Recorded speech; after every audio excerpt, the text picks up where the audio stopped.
Warahmatullahi wabarakatuh. Puji dan syukur marilah kita panjatkan kehadirat Allah Subhanahu wa taala atas limpahan rahmat serta berkahnya kepada kita umat Islam. Salawat dan salam kita curah limpahkan kepada junjungan alam Nabi Muhammad sallallahu alaihi wasallam, keluarganya, sahabatnya, dan semua pengikutnya. Hadirin rahimakumullah, syarat diterimanya ibadah adalah rasa ikhlas sebagaimana firman Allah Subhanahu wa taala, "Walaqad uhiya ilaika wa ilal ladzina min qablik la in asrafta la yahbatanna 'amaluka wa la takunanna minal khashirin." Artinya, sungguh benar-benar telah diwahyukan kepadamu dan kepada orang-orang para nabi sebelummu.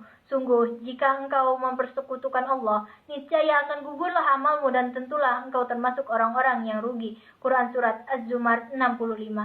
Dengan ikhlas, kita tidak akan tersesat ke jalan yang tidak diridhoi Allah Subhanahu wa taala. Tidak akan menjadi orang yang ria atau sombong, karena sombong itu merupakan sifatnya setan.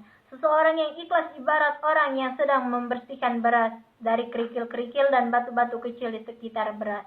Maka menjadi nikmat, tidak membuat lelah, dan segala pengorbanan tidak terasa berat.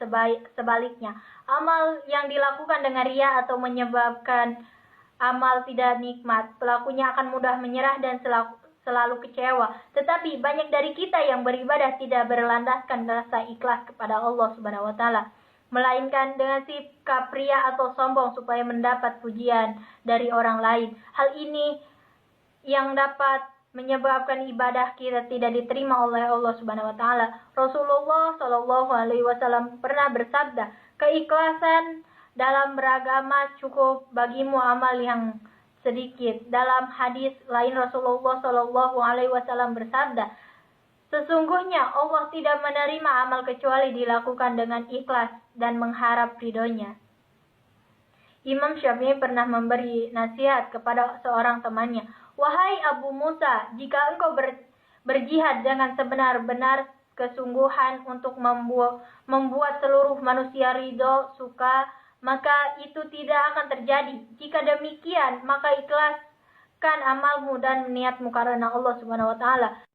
Karena itu, tak heran jika Ibnul Qayyim memberi perumpamaan seperti ini. Amal tanpa keikhlasan seperti musyafir yang mengisi kantong dengan kerikil pasir, memberatkannya tapi tidak bermanfaat.